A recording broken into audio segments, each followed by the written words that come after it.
Welcome to episode 42 of The Leap Home, Runaway. In this week's episode, Sam has to try and keep a family unit together amid a tempestuous holiday drive across America. As a 13-year-old boy, his voice doesn't carry much weight, and when his mother meets a man from her past, Al is convinced he can see sparks flying. With his holographic friend driving him on, Sam does all he can to keep the two apart, but it seems fate has other ideas. He knows his mother is going to vanish, but can he bring her home? Or will the departure turn out to be permanent? Mom, I think Butchie's gonna puke again. Alex, a lady doesn't say puke, she says throw up. Yeah, well, he looks like he's gonna do that too. Good morning, Ian. How are you? I'm not too bad, Gerry. How are you? About to throw up? Again? Yeah. Oh, not on the sofa, please. No, this time I'll just puke. Yeah. Been up to much this week? No. Yeah. Yeah, I went and saw the new Dungeons and Dragons movie. I'm going next weekend to see the Super Mario Brothers movie. Yes, I think I might have that one lined up. What about the Air Michael Jordan one? Yes, probably this weekend to see Michael Jordan one, yeah. And there's another couple of this new Guardians movie coming in, that'll be good. And the new animated Spider-Man looks really good. Take your word for that. Yeah, well, the first one, Into the Spider-Verse, that's the best Right. Marvel-related movie there's been. Okay. We got a road trip this week. I like a road trip. It's always fun. And Sam turns down a legitimate opportunity to hit on a 13-year-old girl. You don't get those very often. Fortunately. Yeah, no, absolutely. Or at all, to be perfectly honest, these days. What do you mean these days? Well, Since you're not 13. Yeah. I think we should do the socials. Let's rapidly go with the social media. We are at Leap Home Podcast on Twitter and Instagram. We're at The Leap Home on Facebook. Show notes are available at theleaphome.com. And if you want to hear every episode 1 week early, go to Columbo Podcast Productions on YouTube, where you'll find the episodes there. You can hit the subscribe and the bell and you'll be notified when they come out. Are you ready to hit the road? Let's crack on.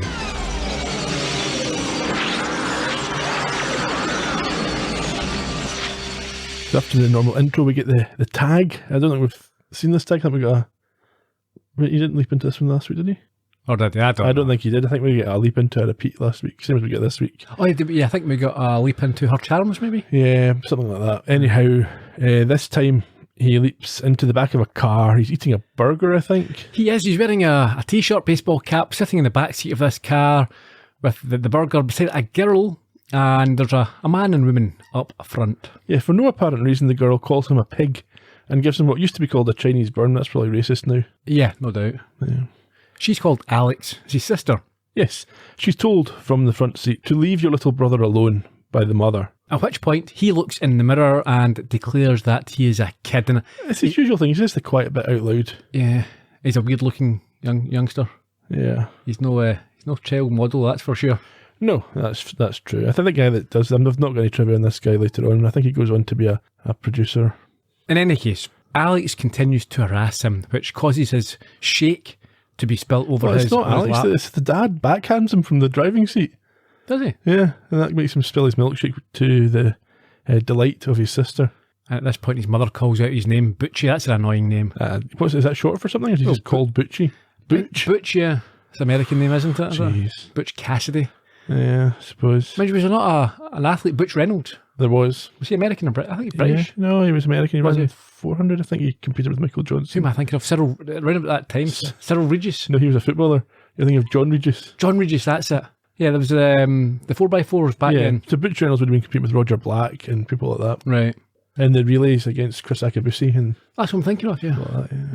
Anyway. Sam stammers out and oh boy, and we get the usual credits before we return to the road. It's July the 4th, 1964. We see the car out on the open road with the luggage on the roof.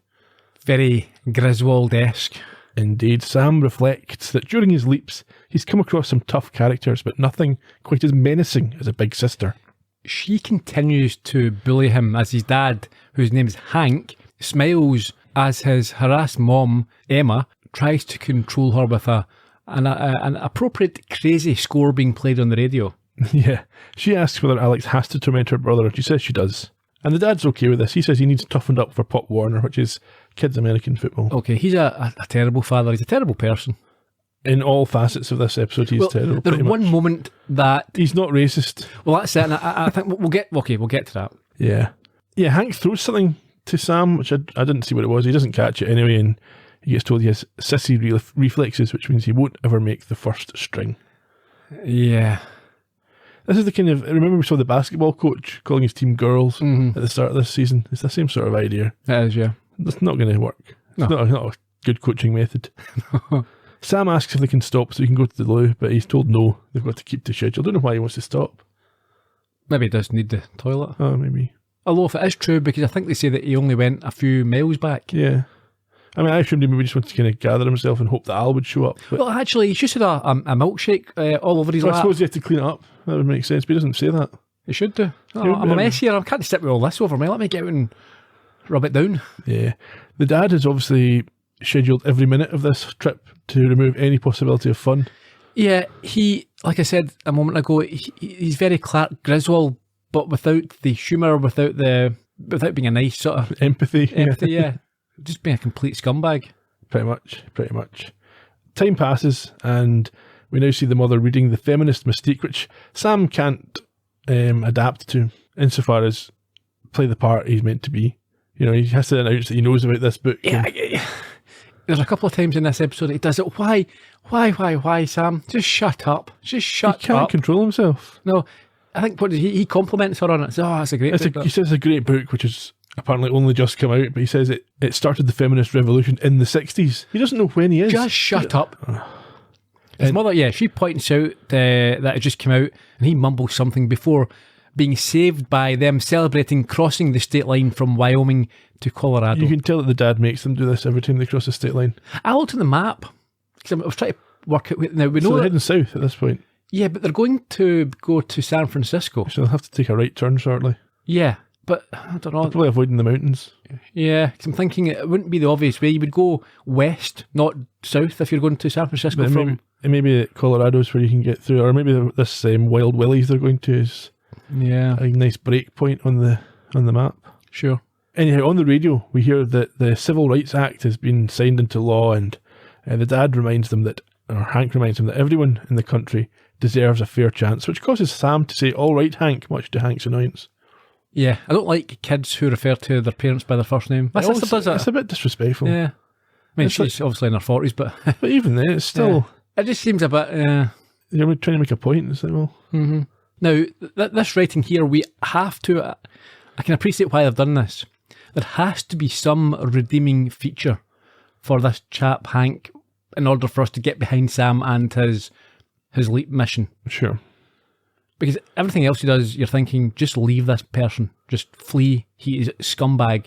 There's nothing good about him. So at least we're saying that there's something in him there that... He's not a racist. He's not a racist. At least he's not. He's not opposed to the Civil Rights Act. He's not going out lynching people. No. Get the feeling, mind you, that if the daughter brought home a black boyfriend, he might not be quite... No, he probably litters his daily interactions with microaggressions. Well, it might just be that he doesn't know anyone that's black. Therefore, he's quite comfortable saying, yeah, they deserve equal rights because it doesn't affect his life. Yeah. Let's give him the benefit of the doubt here. He's not shown to be a racist, and that's something we have to hang on to. Nothing's been proved. Not yet. So Emma, the mother, at this point, hears a familiar song on the radio and starts telling the kids a story about when Hank used to sing it for her, but that annoys him. Yeah, he's a bit embarrassed. Yeah, but he overreacts. He turns the radio off, and they all have to sit in silence. But this is after they sing along for a while. There is a bit of a... They sing along, but Hank doesn't sing. He just looks awkward, uncomfortable, and then gets angry and turns the radio off. Yeah. I mean, this apparently was their song that they danced to at their graduation. Yeah. And I think they were meant to go their separate ways. This is quite an important point, actually. Well, it's an important point in their backstory, yes. So they were meant to go their separate ways, but for some reason, it didn't happen. They stayed together. And we'll find out why later on. After he turns this off, we can see there's a tiredness, a sadness in Emma's eyes. Yeah. At this point, she doesn't argue back at this point. She's sort of resigned to... Getting put down, not getting her way. Yeah. Or not even being considered, I suppose, is the thing. A little later, Sam is shocked to hear that they still have 6,000 miles to go until they get home. Now, this is weird. It says home, but they're not going home, are they?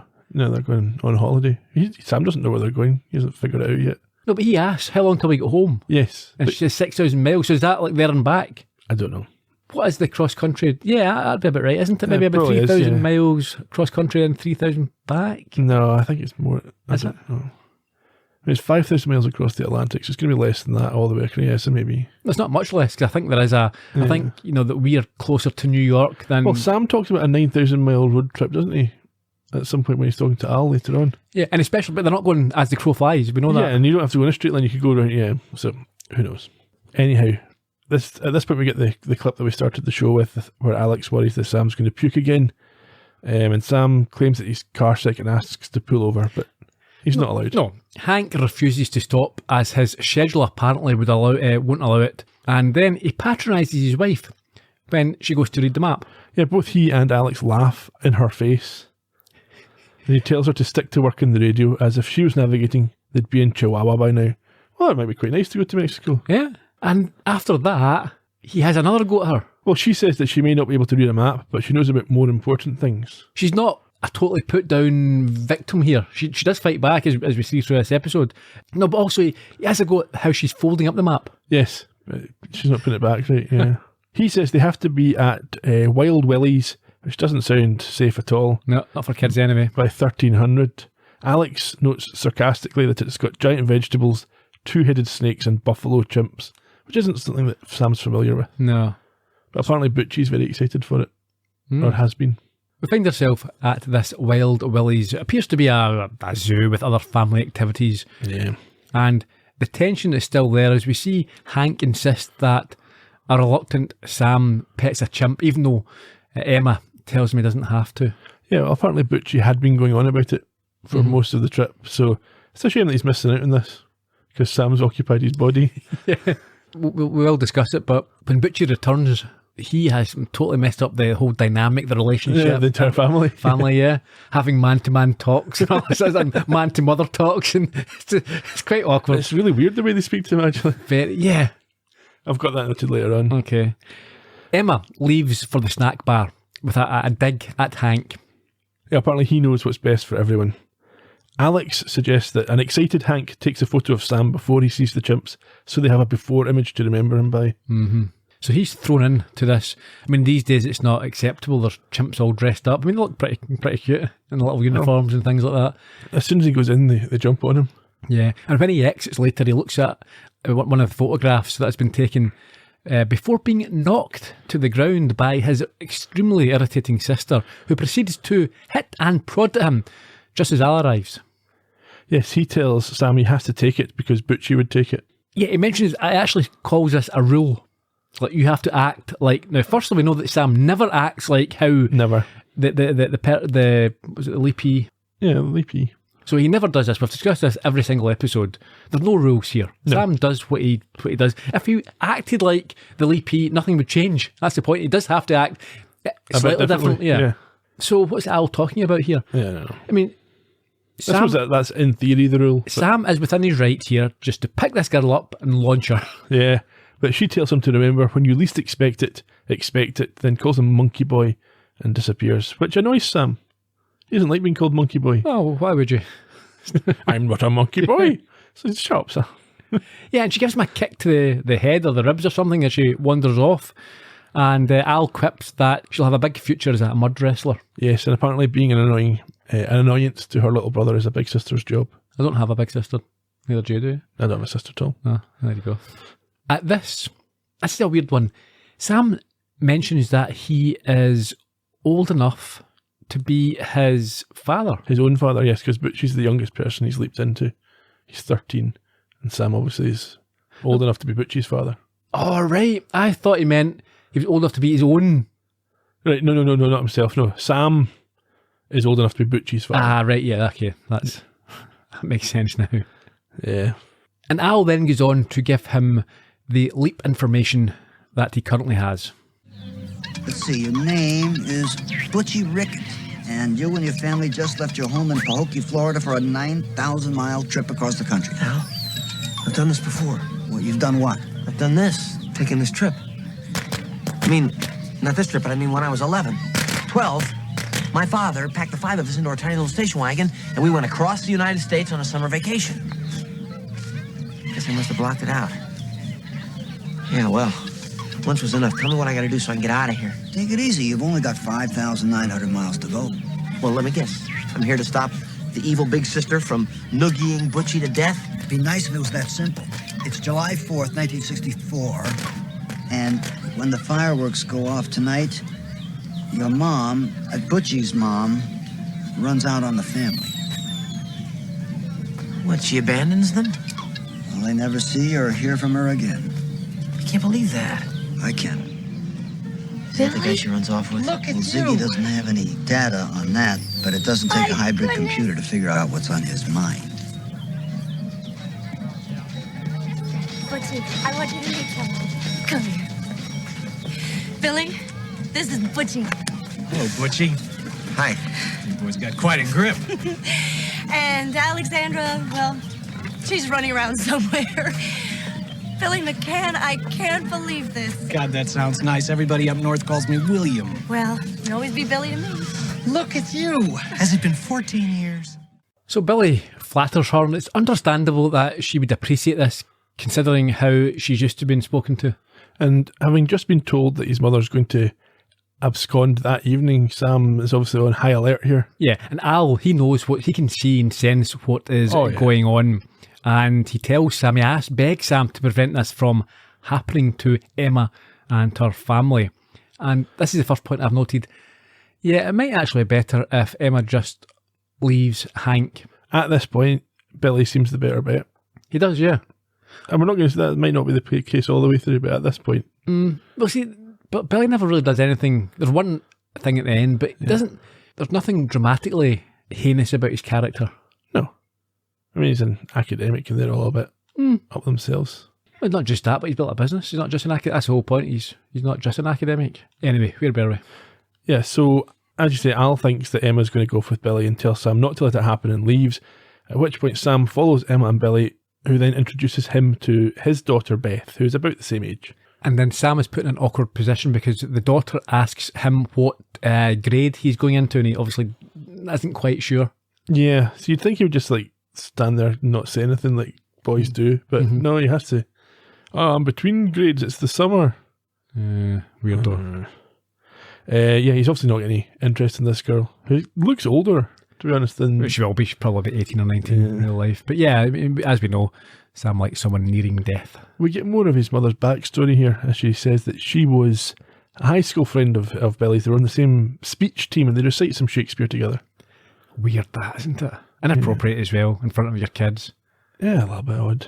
Yeah, especially as it's Romeo and Juliet. Well, this is noted by Sam. And his mother's surprise. Yeah, because he's only interested in Mad Magazine. But rather than saying, yeah, but this is really famous, it's Romeo and Juliet, he says, oh yeah, they did a parody of it in Mad Magazine last month. She then mentions Billy's PhD, and he points out that she could also have got one if she'd went to Midwestern. So this is why she was going to leave Hank at graduation. Yeah, well, she was meant to be going there to study, yeah. I think it's Northwestern, which is a university in Chicago, or near Chicago. Is that what, sorry, did I say Midwestern? Yeah. Northwestern, yeah, sure. Yes, she could have had her own PhD, but she says she prioritised her family. And then proudly states that she's a housewife and a mom. Sam inappropriately asks about Billy's wife, obviously wanting his mother to have no in here. Of course. How does that end? Badly. Why? She's dead. And at this point, Biff Bundy turns up. Okay. Biff, as in Biff from Back to the Future, who's a bit of a boring... Bundy as in Al Bundy? No, Ted Bundy. No. Okay. Yeah, Al Bundy. Yeah. Yeah, he remembers Billy from school as well. Obviously, they were a part of a love triangle. You think? He comes over and he puts Sam down again, I think, for his reflexes, and then he talks over Billy as he wants to chat about the demise of his college sporting career, very much like Al Bundy. Well, yes. So apparently he got injured in his first year and dropped out of college and started delivering poultry and now owns a factory. Seems pretty okay, actually. Yeah. Billy, he lectures and he's worked at Northwestern, Yale, Cornell and other fancy places, and he's now considering offers from some institutions on the East Coast. Yeah, but Hank tries to belittle this. Oh, obviously he's jealous. Yes, he says, that sounds like you can't hold down a job. That was quite a good line. But nobody laughs. In any case, Sam then encourages them all to say their goodbyes, but Billy invites him to his place when they arrive at Berkeley. Yes, Hank has to admit that his schedule does indeed have time in San Francisco across the bay. And he says he'll come for a meal, which Emma thinks would be wonderful. But Hank and Sam, although they don't say anything, they look a lot less enthusiastic than she is. Yeah. And the two of them start to head off before Sam comes back and grabs his mother by the shoulders. And she, hauls her along. yeah, and she's accepted a business card. Yes, she has. And that leads to a really awkward moment coming up. Very. Now, Hank notices this. I mean, he's obviously not totally unaware of the tension, the relationship. He'll know the history as well, yeah. Doesn't say anything. No, not at this point. No. So we're back in the car. We're on the road and Alex is complaining that Sam's feet have encroached on her side of the car. Yeah, it's typical sibling squabblings when you're on a journey. Yeah. Even just now, happens all the time. I see my two sitting on the couch. Yeah. Oh, he's come over this side and the two of them are fighting and stabbing at each other. Not literally, obviously, stabbing, but prodding and... Do you not put it that they should be best friends? You need to look after each other. No, I shout at them, tell you upstairs and you shut it. Nobody else can be trusted. Only family. Only family. Yes, Emma has to intervene in this argument, and she says that she's looking forward to visiting Billy and Beth. She only brought this up to kind of rub Hank's nose in it, I think. I think so. Which he doesn't take kindly. No, you wouldn't do. Alex is giving Sam a twisted nipple. What is it? Purple purple or something. Yeah, something like that. Purple nurple. Hank tells Emma they probably won't have time to visit Billy and Beth anyway. The itinerary is quite full. They can't fit it in. And Sam, he's backing up his dad on this one and suggests it's not a good idea, but he's told by both of them to shut it. Yeah, as soon as he tries to intervene in any adult conversations, it's They're quite right, it's not... None of your business, quiet, but they shouldn't be having the adult conversations where the kids can hear them. Well, it's not an adult conversation, and, it's just about, shall we go and visit these people that we both knew? It's not anything, we're not talking about the relationships or anything. Sure. The kids wouldn't be expected to pick up on that. No. Al appears at Sam's window, obviously floating outside the car at this point, and Sam tries to talk to him, but Alex thinks he's talking to her. Yeah. Now, Al at this point insists that he must get this business card from from Emma and throw it away. Foolproof plan. Yeah. She'll never find him if he doesn't have the... She's not memorised it. They don't know what's going on. So Sam awkwardly asks for the card, then chucks it out the window. Yes. I had to mute this and watch it with subtitles. It was so cringeworthy. Okay, tell us what happens next. He tells his mother that he's accidentally dropped it out the window, and she's like, "Oh, I have to go back for it." And Hank's like, "Nah." And Sam's like, "Nah." Hank says it's not a big deal because they can just call information and get Billy's details from that. However, fortunately for Emma, at this point they spot who? What are the chances? They spot Billy and Beth. Billy and Beth at the side of the road, broken down. Emma obviously wants to go and stop and help, but Sam argues that he'll be fine and someone else. Sam argues it's not him. He says that it wasn't Billy. Is that what he says first of all? Yeah. Definitely wasn't him. Keep going, Dad. Yeah. And there's a few moments of sort of back and forth deliberating on what they should do, but even Hank has to concede that, it's probably the right thing if they turn around, much to the annoyance of Al. I think Hank maybe senses an opportunity to show his manliness. Yeah, because we see him a little while later at the roadside, and he's using his manual skills to... He's fixed the car, and he tells Billy that his PhDs haven't helped him much here. It's a terrible... Well, it's the same as Sam and his 7 PhDs, and they don't include certain things that he has to do later. Yeah, although remember in the hot rod one, he did fix a car. He was able to could with hands. Yeah, he was putting nitro or something like that into the hot rod. Yeah, he did do that. Yes, but he couldn't fix his motorbike without help the other week. No, because that was a cut pipe. There's not a lot of PhD will help you with that. It's like... As they go to leave, it's obvious that Emma has acquired another business card from Billy. And despite Sam urging them to get a move on, I don't think Hank and Emma are in any rush to get away here. No. We're back in the car. As they continue, Hank sings along to Runaway. Which is the name of the episode. Yeah, which Alex understandably finds quite icky and complains that, Hank complains they're an hour off schedule thanks to the dog. Yes. Emma asks at this point why he gets to make the schedule, and he says quite rightly it's because he's the dad and therefore the boss. Yeah, there's no sarcasm or embarrassment there. It's just, I think we both agree with that. Well, they should if they don't. Yes. It's the one benefit of being the dad. You get to make the holiday plans. She wants to be more spontaneous, but Hank thinks that that's ridiculous and suggests that if that's what she wants, she should ride with her pal the Doc, who didn't even bring a screwdriver with him on a cross-country trip. Have you ever taken a screwdriver on a cross-country trip? No, I've never went on a cross-country trip before. We can't really go on a cross-country trip in My the car UK. doesn't go that far without even plugged in. I do have a kit in the back to jumpstart my 12-volt battery because apparently it commonly dies in my car, but I've not had a problem. No. I was actually just thinking, a cross-country trip in Scotland, what's that, about an hour? Yeah, well, across the country, you can go up and down for longer. Yeah. Anyhow, they pull over because Emma's annoyed and she storms out of the car and Hank says, she'll come back when she calms down. But Sam's not so sure. No, he asks his father if he's going to go after her, but he takes her for granted and sparks up a smoke. Yeah. Looks pretty cool. Yeah. And so Sam chases after his mother into the woods, where he finds her upset and sitting on a rock. What's going on, Mom? You wouldn't understand. Come on, I'm 13. Yeah, my little man. Gosh. How'd you grow up so fast? You and Alex will be off to college before you know it. And I don't know, I'm just kind of... Afraid of being alone? No. I mean, I'm already by myself most of the day. Daddy's at work and you kids are at school. I've got time to do whatever I want. It's just... It's not like I thought it would be. I know I've got no right to complain. I mean, not with what Grandma went through and other folks struggling for money and jobs. And your daddy makes a good living. Huh? Noah should be happy. No, Mom. Not if you don't feel fulfilled. Now, this doesn't mean that I don't love you and Alex and Daddy. I know. I know, Mom. Just that I, want something more. I want to spend some part of my life as me. Whoever that is. Not just as someone's, I don't know, daughter or wife or mother.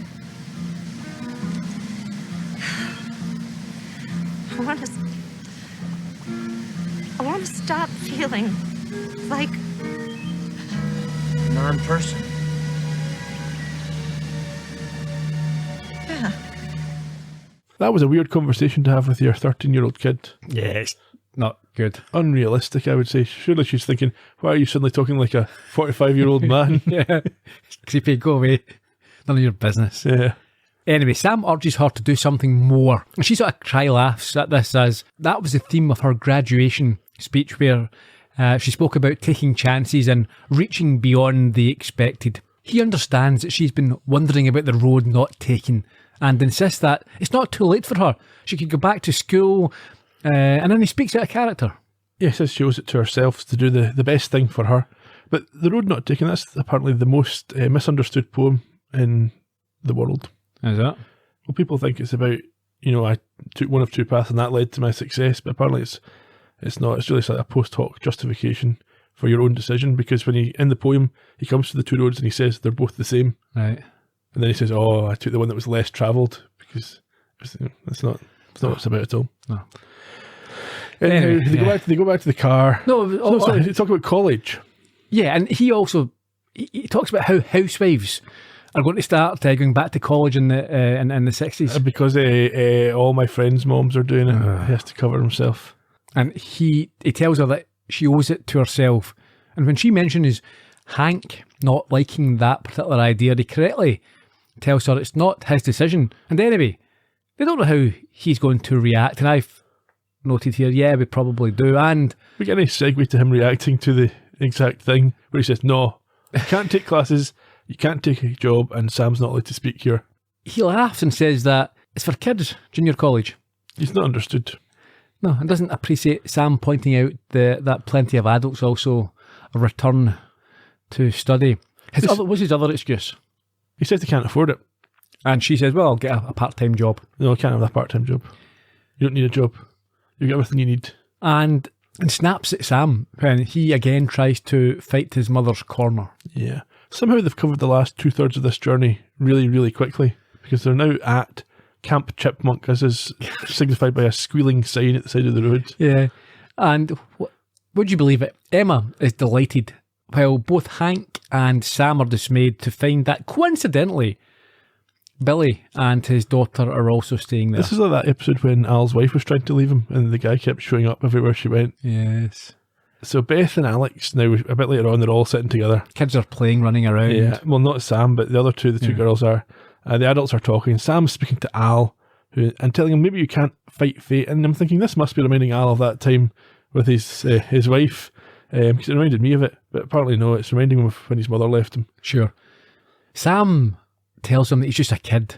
And in any case, Bill's a decent guy, and it doesn't buy Al's half-hearted insistence that so is Hank. Well, it's just Hank could become a decent man. He might change in the 60s. Yeah, he's a 60s, or he's typical of his generation. Yeah, and then Al goes on to say that any woman who leaves her children probably isn't worth saving anyway. Well, we discussed this in the Great San Spontini episode. I can totally understand Emma deciding to ditch Hank because he's a scumbag. Yeah. But just, tell him to beat it or leave and take. I mean, okay, I can appreciate it's not maybe quite as easy if she's got no resources. Yeah. But I can never, unless you're really psychologically damaged, unwell, for her to leave the children, I just can't get my head around how you could possibly do that. Yeah. Or at least, go somewhere where you can see the kids, be in the neighbourhood. Well, that's what I'm saying. Just split up with this guy, but don't desert your children. It's just so... Certainly not on a whim, like you say, I'm leaving, that's it, and don't see them again. Yeah. Sam cottons on to what Al's thinking. Yeah, he realises that there is a personal resonance. And Al again asks that he make sure that the kids don't have to experience what he did before he exits, and Sam promises that he'll do whatever he can. Yeah, and almost immediately Alex twists his arm up behind his back and taunts him for talking to an imaginary friend. Oh, I thought it was a wedgie. Was it a wedgie? I No, think the wedgie's later on. No, I think there's a wedgie here as well. Is there a wedgie? I thought it was his arm. No, I'm pretty sure, yeah. Okay. Either way, she's harassing him. But Sam, yeah, he's got bigger things to contend with when he hears raised voices and he runs over to find that Hank making accusations against Billy. Oh yes, he says that Billy touched Emma. Oh, do not touch another man's woman. She belongs to him. Property of Hank. Billy explains that Emma had made a joke and he patted her on the knee, but Hank says, oh, you left your hand there, I saw it. Billy suggests they call it a night, but Hank wants to have a fight with him. As you say, Billy, I think he tries to play the sort of the big man or the more sensible person. Yeah. He says, oh, we've all had a lot to drink. And anyway, but he does have a little go. He says, we're not in high school anymore. We can't be fighting. Well, he says that after Hank is tackled by Sam to the ground. Yeah, because Hank's lunging for Billy. Sam brings him down, and I think, obviously, he feels a bit emasculated. He's lying there in a heap after being brought to the ground by a 13-year-old boy. And his knee's hurting him. Yeah. He shouts at Billy to... stay away from my wife. And he thinks that's it. But what does she say? Emma says, you stay away from me. Oh, that's not good. No, she storms off. We get a nice exterior shot of a waterfall. We do. Later, they're on the rocks. I mean, is it the next day? No, it must be the same day. Yeah, it's still the same day because they haven't had the fireworks. This is weird. So he's travelled 6,000 miles. And then he's going for a run. In the afternoon, and now he's going for a run.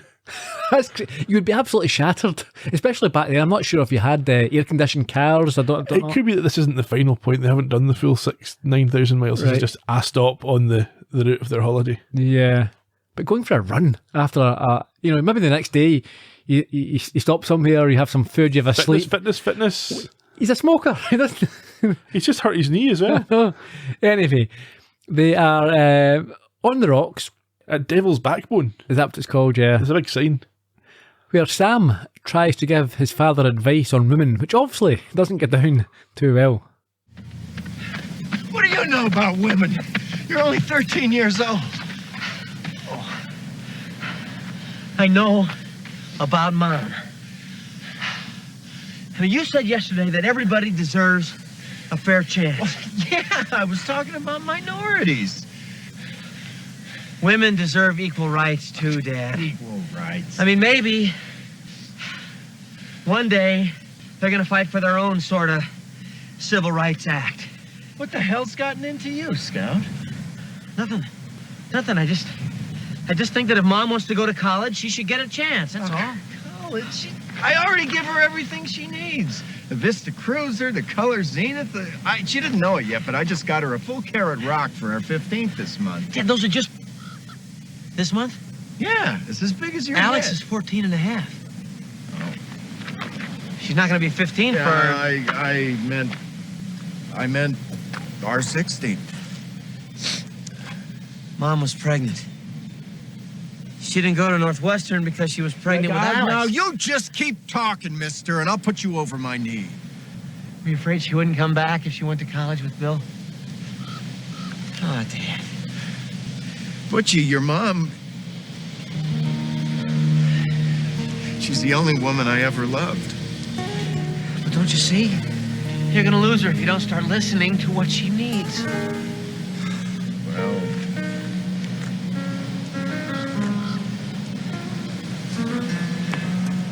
I'll make you a deal, son. I'll talk to your mom. Great. If you beat me back to the cabin. Dad. Yeah, so that's the second really inappropriate and weird conversation. That Yeah. Hank should just not be having anything. He shouldn't be entertaining this. No, Shut him stop down. this, yeah.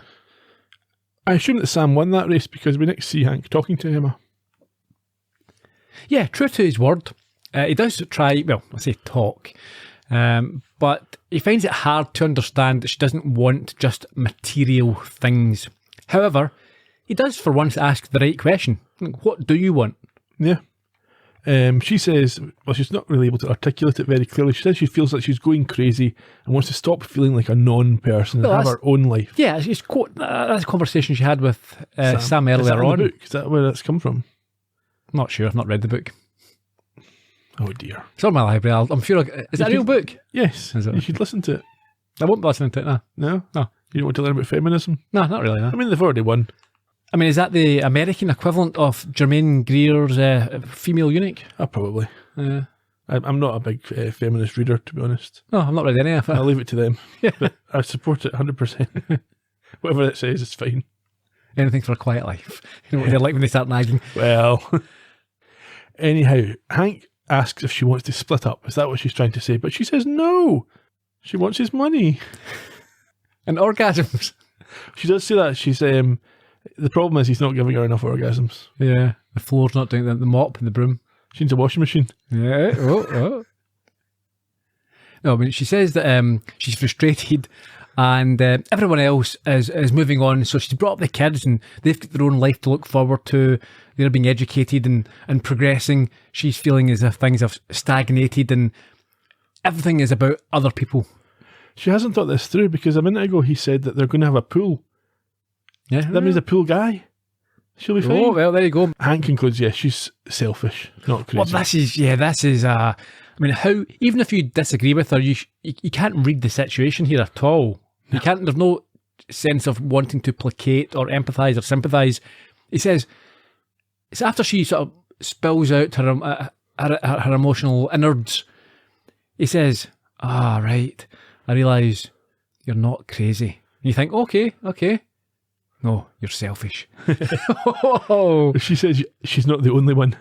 Yeah, she tearfully responds that there are lots of women sick of shopping and making brownies, and then she mentions the orgasm. And at this, what does a seething Hank do? He takes her book, throws it away and says that's what he thinks about it. When she said, I'm not the only one who's selfish, I thought she was saying he's selfish, but no, it's me and all the other women. Yes. She looks at him in shock and then walks off. So a little bit later. Yeah, Sam asks where his mother's gone. Yeah, I think it's night time now. Well, it's not quite night time, it's still quite light here. Is it? Well, because you get a sudden switch to pitch black when he starts running. Okay. Hank says she's been running away since the 9th grade and she'll be back. But Sam says, inexplicably, not this time. He does this all the time. How do you know, Sam? How do you know not this time? You're starting to sound like a bit of a weirdo when this comes out. Yeah, it is a weirdo. He tries to emphasise the point by grabbing at his dad's arm. No, his dad tries to hit him and Sam blocks it. No, first, he's walking away. Right, okay, so he's trying to emphasise the point. Listen to me, Dad, you need to, as he's walking away. So he tries to hold him back so they can talk. And at that point, Hank sort of swings at him to release himself, or... I think he's trying to hit him. Well, yeah, maybe, but... Sam blocks it. He blocks it, and obviously he's got Sam's strength, which startles his dad. It does. And yes, moments later, it's now pitch black, and Sam is running out on the road, and Billy has to slam on his brakes to avoid crashing into him. That was quite fortunate, wasn't it? Yes. A little bit like in the Goonies when Chunk runs out onto the road and as he stops Fratelli's. Oh, in that case, more unfortunate than fortunate. That's true. Sam opens the car door, but finds it's not his mother in the passenger seat, but Billy's daughter. Yeah, he admits that Emma did come to see him earlier on, but she left. She has been with him. But she was very upset. Al has now joined him and blames himself for assuming that she ran off with. Al's trying to talk over the top of Billy, and you're hearing two things at once. So Billy is saying that they had to talk, and he decided to leave because it's better for all concerned. And Al's trying to say it's his fault. Something's happened. He's got it wrong. Now, we find out that Billy, dropped her off at Devil's Backbone, the road. Yes. She said she wanted to go for a walk. And so an anxious Al pulls up some information from Ziggy and reveals that Emma's remains were eventually found at the bottom of this Devil's Rock, or whatever it is. Cliff face, yeah. Hank pulls up at this point and Sam starts going demented, saying that Emma's going to die and they have to get to her. And for some reason, nobody questions it. Oh, he must be able to tell the future. And he's very specific. We have to get to Devil's Backbone, backside. Well, to be fair, Billy did just say he dropped her there. Yeah, okay, that's fair enough. And so they set off, and Al locates the nearby Emma. Yes. The next thing we see, they're all getting out of the car and start shouting for her, and we see her halfway down a cliff not answering. How did she get there? There's a missing scene there that I think would have made it more understandable. So she should have been drinking because she's upset, and then walking precariously along a sort of like the rock cliff, cliff edge, and she slips. Did Billy push her when she said to leave? Well, maybe, yeah. I thought maybe that Billy was actually going to be a right wrong'un. Yeah.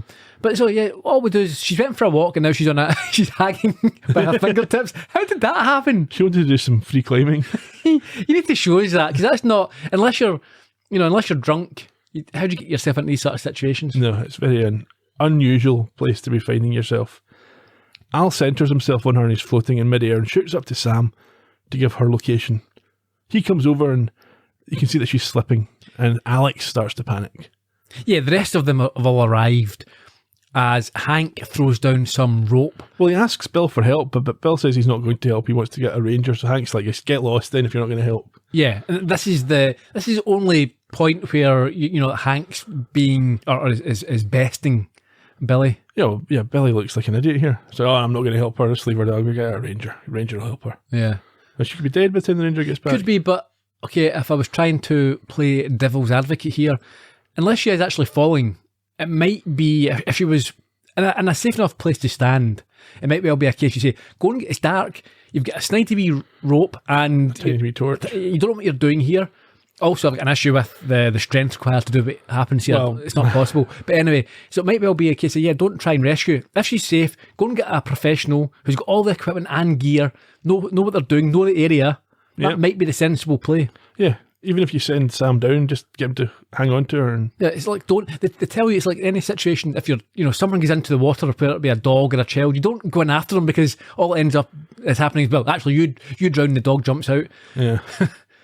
Anyway, they throw this rope down, and Emma is obviously in some kind of shock or something. She just stands there and hangs on there and ignores the rope. Yeah, she's frozen. It's that sort of fear where she can't let go and paralysed with fear. Yeah. Sam suggests they tie the rope around him by looping it over the tree, and he'll go down to her. And Hank's on board with this plan. Hank sending down his 13-year-old boy to do it. See, this is what I noted here, is that Hank at this point should have said, "No, I'm going. She's my wife. I'll rescue her." They're not anchoring the rope. He's holding the rope. Yeah, I know, but Sam couldn't hold his weight. No, but they could have written this by simply tying it around a tree, and then going down, and then him climbing back up. It's just as believable what actually happens here. So Sam goes down. He abseils down as these fireworks are going off. He does. He abseils down, They put it over a branch as some sort of what do you call it? What's the technical term for this? It's a seesaw type situation with Hank at the other end bearing the weight. Yes. And although he's still about maybe 6 feet away from his mother, when she lets go of the cliff and falls, he's able to grab her arm. Yeah. That was unrealistic. Very much so. And he then encourages her to get onto his back. And at this age 13. 13. And then Hank, with this one little bit of rope, is able to pull both her... I've never tried this before, but even with... There's so much friction between the rope and that tree. The strength that would be required to do that... Both from Hank and from Sam. Yeah, I can't. That's no chance of that happening. And we see the rope begin to fray as they come... But it doesn't snap. So I mean, this is what should have happened. That rope should have been put down there, yeah. She should have grabbed onto it just to hold on while Billy goes and gets a ranger. Yeah. And I think the rangers arrive just as they're getting back to the edge of the cliff. Yeah. And somehow they're able to make it to the top and Emma is safe. And Hank is very emotional. He tells her he loves her and he wants to, put her in a box and not let anyone touch her. No. Boxing Helena. Did you ever see that one? No. That's quite a controversial movie back in the day. I think Kim Basinger was meant to play it and she pulled out, and then who was it? Shelley Fenn. But someone who chops for... You could see Hank becoming a Joseph Fritzl type. Oh, yeah. For sure. Anyway, he asks Sam how he knew. He doesn't say anything and they just let it go. We're back at the camp. There's a 4th of July dance going on. Playing. It is, yeah. No clip from this. While Hank and Emma cuddle up together. We then see Sam hand the DJ a record who announces it's a special request from Hank to his special little lady Emma. Now, was that Sam's one? Yeah, Sam said that. Creepy weirdo. Special little lady. And although Emma's now unable to dance because her legs in a cast, Hank just picks her up and starts dancing himself with her in his arms, and Al shows up to talk to Sam. Yeah, he remarks that they make it a beautiful couple. Maybe it's a question you're going to ask. Does Hank actually change his ways, his attitudes, because of this? Well, we assume so because we learned from Al that Emma does get to go to college and they move to accommodate her educational needs. She gets her doctorate in speech and drama, and Hank decides, I'm just going to retire now that she's working. It's and he plays golf for the rest of his life. It's the exact opposite. It's like, yeah, you can just do it then. Get my dinner on. I'm playing golf. That's what you wanted. That's what you wanted. That's what you asked for. Are you not happy? Are you not pleased? Well, no, that's just what equal opportunities and equal rights are. We'll reverse the roles. I was happy for you to stay at home and for me to work. So you want to work? I'm staying at home. And golfing. But I won't be doing any of the cooking or the cleaning because that's women's work. It does say he looks after the kids. Yeah, well, I look after the kids, but that's generally like... I have the telly on and they're there. Can I have this tea? Does your mum usually let you? No, I do it anyway. You can make your own toast. Yeah. You're 9 years old. Exactly. It's like, my wife comes in, did you give them that? Yeah. You don't get that. They said they could have it. Anyway. Sam, at this point, wants to know why he hasn't leaped, and Ziggy says it's because he needs to take revenge on his evil sister. Yeah, who wedges him for, I think, a second time. Okay. So he turns round, picks her up, and then, this is crazy. Firstly, there's a well that doesn't have any sort of covering at all. And he basically, like Schwarzenegger in Commando, hangs her over. If he drops her, she's dead. Yes. But he's confident that he's not going to drop her. He makes her swear to stop teasing Butchie, which earns her respect. Everyone loves to be hung over a well near to death, but you're 30. You must also be like, you're only 13, you can't, how did you do that? Yeah, and what we know of her character, there's no way she would be respecting him from this. She'd be furious and want revenge herself. Yeah. Oh, when Butchie leaps back in, he's in for he's got to... He probably dies in the well. After all the sexual counselling he's been doing with his parents, and it's just going to be really awkward. Yeah, he's going to have a messed up life going forward. Yeah, he's just coming back. I just want to go and see the chimps. Yeah, you've missed them. Next time we have an argument, they're like, Butchie, can me and your father have a word with you, please? Yeah, we've got a bit of a problem. Fancy, can we have a chat? No, I want to read Mad. Recite some more Shakespeare, will you? Tell me about the next feminist book that I should be reading. We should say at the end, Alex says he's all right for a twerp, and he leaps into another repeat. Yeah. That's the end. So yeah, the questions I have, was Hank the right man for Emma? No. I don't think Billy was either. I'm not sure, probably not. What did Billy do that was wrong, other than... He just seemed Be a like a little bit of bit- a creep. Did he? Yeah. His daughter never spoke. It was kind of weird. There are some missing things here. As I said, like how she got onto that, the cliff face or the ridge. That should have been written in. Also, I think that Hank has to have more redeeming features. We saw the fact that he apparently wasn't a racist. Okay, that's fair enough. There should have been some other things, but also I think you have to have seen Billy being quite lecherous. Yeah, the hand on the leg thing. You have to have seen that, and it has to be obvious that he's trying it on. And he goes, you know what? He's not the right. We don't see any connection between Emma and Hank at all. No, They're together because he got her pregnant. Yep. There's no. They both say they love each other, but there's no. You don't see it. Did we discuss that? We didn't. Yes. Well, it's in the clip. Right. Okay. My next question was: to what extent was Hank a product of his environment, and to what extent was he just a bit of a dick? Bit of both, really. I had one important question. So for the second half of the episode, Sam's wearing a Wild Willie t-shirt. So what size did they buy that in? In Butchie's size? Butchie's size, yeah, of course. How does Sam get a t-shirt that's Butchie's size on him? Because he is in Butchie's body. But he looks like Sam, and this t-shirt was fitting Sam. We saw it. No, but yeah, but no, but I thought he wasn't in Butchie's body. I thought he just had Butchie's aura around his own he's body. in Butchie's body. No, of course not. Because So where's Butchie? we've discussed this before. Ian, how many times have we discussed this? Is he actually in Butchie's body? If he leaps into someone who is 5'6", they're not looking at Sam now being like But 6 when he foot. leapt into the blind man, he wasn't blind. I mean,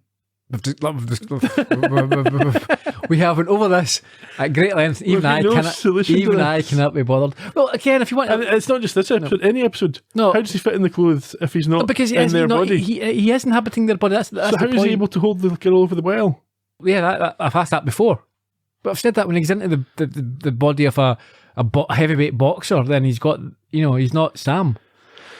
I think it's Disgusting. inconsistent here. Of course it is. I thought we were by all this. You get any more questions about this episode? Questions? Nah. Thoughts? Nope. Should we get into the trivia then? Yeah. It originally aired on the 4th of January 1991, or into 91. Directed by Michael Kettleman. It's his only Quantum Leap episode, but he also directed shows like Beverly Hills, 90210, The X-Files, ER, more recently How to Get Away with Murder. He's still active, he's 62. So he must have been quite young when he directed this, if he's only 62 now. Yeah, what's this, about 35 years ago? Well, Well, 32, so he would have been 30 directing this. Yeah, it's not that young. This is the 8th episode written by Paul Brown, whose first one was Kamikaze Kid. You want to hear more about him? Go back to that podcast. Emma, the mother, was played by Sandy Faison. She's also in The Edge of Night for a lot of episodes. The Wonder Years, Party of Five. Her last screen credit was in 1997. She's now 72. She became an acting teacher, and she runs an annual workshop at the Royal Academy of Music in London. Hank was played by Sherman Howard. He was also in Day of the Dead, Lethal Weapon 2, Star Trek The Next Generation, Star Trek Deep Space Nine, Star Trek Voyager, many, many more. He's now 73, he's still acting. Joseph Hacker played Billy. Again, his only Quantum Leap. He was in Laverne and Shirley, The A-Team, TJ Hooker, 24. He's now 78. His last screen credit was in 2007, but he's another one who's gone into teaching. He's a professor of theatre practice at USC. Ironically, given that his character was a professor as well. Alex was played by Amy Foster, her only Quantum Leap. She also appeared in Webster, Punky Brewster, and The Wonder Years. She's now 47. She recently made a guest appearance in a revival of Punky Brewster, but she's otherwise not had any screen credits since 1995. Beth, the McCann child, was played by Amber Sousa. This was her only Quantum Leap. She also appeared in shows like Married with Children. She now runs a holistic health sanctuary in Redondo Beach, California. The Feminine Mystique, you asked if it's a real book. Yes, written by Betty Friedan, published on the 19th of February 1963. Butchie, as we said, the youngest person that Sam's leaped into. Scott Bakula injured his ankle during the filming of this episode, presumably up on Devil's Backbone. So the next one they shot, it's not the next one that we're going to see. It's a few in the future. It's actually the injuries written into the story, so look out for that. Oh, that's good. In terms of things that we learned, so we've got Sam went on a holiday road trip as a kid. Al has unresolved issues with his mother leaving him. Anything else? No. In respect of on this date, obviously in the episode we heard about the reference to the Civil Rights Act. I think a couple of days earlier Lyndon Johnson signed that into law.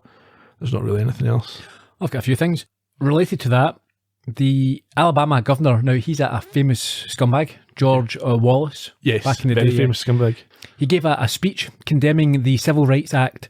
Yeah, I mean, I've read about him before. He was actually a Democrat, ran for president a few times, but his speechwriter was a KKK leader. Brilliant. Yeah. Southern Democrat, I think he probably was. Right.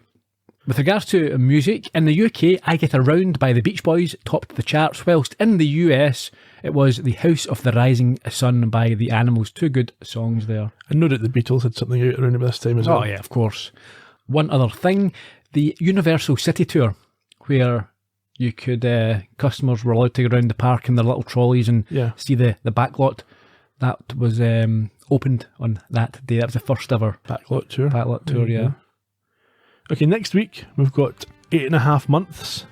You can guess what that's about. Sam has to persuade a father to let his pregnant teenager keep her baby because abortion would be wrong. I suppose at 8.5 months you can probably agree with that. Anyway, we'll see you in 1955. Until then, Cheerio. bye bye.